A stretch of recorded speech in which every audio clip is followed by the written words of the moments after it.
మా పార్టీ ఎమ్మెల్యేల ఇళ్ల చుట్టూ ఎమ్మెల్సీల ఇళ్ల చుట్టూ తిరిగి కండువాలు కప్పడంలో ఉన్నటువంటి శ్రద్ధ రాష్ట్రంలో నిరుద్యోగుల సమస్యలు పరిష్కరించడంలో కానీ నిరుద్యోగులను పిలిచి మాట్లాడడంలో కానీ ఏమాత్రం కూడా ఈ ముఖ్యమంత్రి కానీ ఈ కాంగ్రెస్ ప్రభుత్వ పెద్దలు కానీ ఎవరు కూడా చూపిస్తలేరు. ఇంకా దుర్మార్గం ఏంటంటే ఇప్పుడే చాలా వీడియోలు ఫోటోలు సోషల్ మీడియాలో చూస్తూ ఉన్నాం. సెక్రటరియట్ ఏరియా చుట్టూ మొత్తం సచివాలయం చుట్టూ మొత్తం పోలీసుల రక్షణ, వేలాది మంది పోలీసులతో సచివాలయాన్ని వాళ్ళే దిగ్బంధించుకున్నారు. ఈ యూనివర్సిటీలు అన్నీ కూడా పోలీసుల నిర్బంధంతో, ఉస్మానియా యూనివర్సిటీ కానీ జేఎన్టీయూ కానీ అగ్రికల్చర్ యూనివర్సిటీ కానీ మొత్తం పోలీసుల నిర్బంధంతో ఆ యూనివర్సిటీలన్నీ కూడా అట్లనే తయారైపోయినాయి.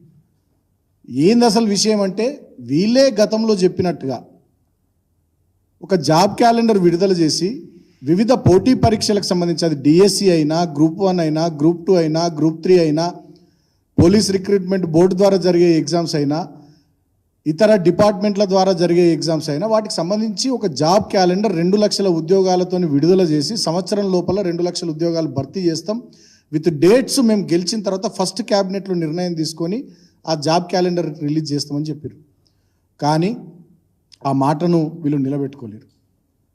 గతంలో ఇదే అశోక్ నగర్లో కోచింగ్ సెంటర్ల చుట్టూ రాహుల్ గాంధీ గారు, రేవంత్ రెడ్డి గారు, ఆనాడు మధుయాష్కి గౌడ్ గారు, చాలామంది కాంగ్రెస్ పార్టీ సీనియర్ నాయకులు తిరిగి నిరుద్యోగులను కలిసి వాళ్ళతో మాట్లాడి అప్పటి మా ప్రభుత్వంపై అడ్డగోలుగా విమర్శలు చేసి నిరుద్యోగుల్లో యువతలో ఒక రకమైనటువంటి ఆందోళనను మా పట్ల వ్యతిరేక భావాన్ని ప్రేరేపించినాడు. ఇంకా కొంతమంది గురించి ఏం మాట్లాడతాడు, వాళ్ళకు ఉద్యోగాలు లేవు కాబట్టి రాజకీయ నిరుద్యోగులు వాళ్ళకు ఉద్యోగాలు కావాలని వాళ్ళు దీక్షలు చేస్తున్నారని అవహేళన చేస్తూ మాట్లాడతారు. మరి నువ్వు కూడా గతంలో చేసినావు కదా, నువ్వు కూడా ముఖ్యమంత్రి ఉద్యోగం కోసమే చేసినావు అని అనుకోవాలా దీక్ష? నువ్వు కూడా గతంలో పోరాటం నిరుద్యోగుల తరపున కొట్లాడినావు కదా, మాట్లాడినావు కదా, నీ ముఖ్యమంత్రి ఉద్యోగం కోసం నిరుద్యోగులను వాడుకున్నావు అని చెప్పి ఇప్పుడు వాళ్ళు అనుకోవాలా? అంటే ఇవాళ వీళ్లకు కళ్ళు నెత్తికెక్కి అధికారం మదం ఎక్కి అహంకారంతో దుర్మార్గంగా వీళ్ళు నిరుద్యోగుల పట్ల చేస్తున్నటువంటి మాటలు, వ్యాఖ్యలు ఇవన్నీ కూడా ఇవాళ తెలంగాణ సమాజం గమనిస్తూ ఉంది. గ్రూప్ 1 పరీక్షల విషయంలో కానీ గ్రూప్ 2 విషయంలో కానీ గ్రూప్ 3 విషయంలో కానీ డిఎస్సి విషయంలో కానీ వాళ్ళు కొంత వ్యవధి, ఉద్యోగాలకు సంబంధించినటువంటి పోటీ పరీక్షలు పెట్టొద్దు, నోటిఫికేషన్లు ఇవ్వద్దని నిరుద్యోగులు మాట్లాడతలేదు. మేము ప్రిపేర్ కావడానికి సిలబస్ చేంజ్ ఉంటుంది కాబట్టి డిఎస్సికి ఒక రకమైన సిలబస్ ఉంటుంది, గ్రూప్ 2 కో రకంగా ఉంటుంది, గ్రూప్ 1 కో రకంగా ఉంటుంది కాబట్టి కొంత మాకు వ్యవధి ఇవ్వండి ప్రిపేర్ కావడానికి అని నిరుద్యోగులు అడుగుతున్నారు. దాంట్లో తప్పేముంది? భేషజాలకు ఎందుకు పోవాలి ఈ ముఖ్యమంత్రి, ఈ ప్రభుత్వము? ఇంత అహంకారం ఎందుకు, ఇంత కండకవరం ఎందుకు మీకు? అంటే ఇప్పుడు ఏం ఎన్నికలు లేవనా? సమీప భవిష్యత్తులో ఎలాంటి ఎన్నికలు లేవు కాబట్టి వీళ్ళతోనేం కాదు, ప్రజలతోనేం కాదు, మేమేం చేసినా మమ్మల్ని ఎవరు అడిగేటోళ్ళు లేరు, పట్టించుకునేటోళ్ళు లేరు.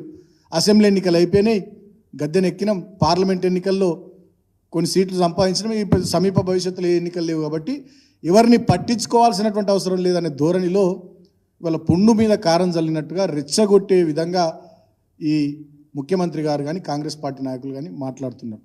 మరి మొన్నటిదాకా ఈ పౌర సమాజంలో ఉండేటటువంటి కొంతమంది మేధావులు మా ప్రభుత్వం మీద 10 ఏళ్ళు విరుచుకుపడ్డోళ్ళు ఇవాళ ఒక్కరు కూడా ముఖ్యమంత్రి మాటల మీద మాట్లాడతలేరు. కోదండరామ్ గారు ఇటు వేయరు, ఆకునూరు మురళి అనేట ఆయన ఇటు వేయండు, హరగోపాల్ గారు ప్రొఫెసర్ వారిటి వేర్రు, ఇంకా తెలంగాణలో చాలామంది మేధావులు ఆనాడు మా ప్రభుత్వం మీద అంటే విరుచుకుపడ్డటువంటి వాళ్ళు ఇవాళ ముఖ్యమంత్రి ఇంత అహంకారంతో నిరుద్యోగుల పట్ల దీక్షలు చేస్తున్న, నిరాహార దీక్షలు చేస్తున్నటువంటి వారి పట్ల ఇష్టం వచ్చినట్టుగా మాట్లాడితే మీరు ఒక్కరు మీ నోరు ఎందుకు బయటకు వస్తలేదు?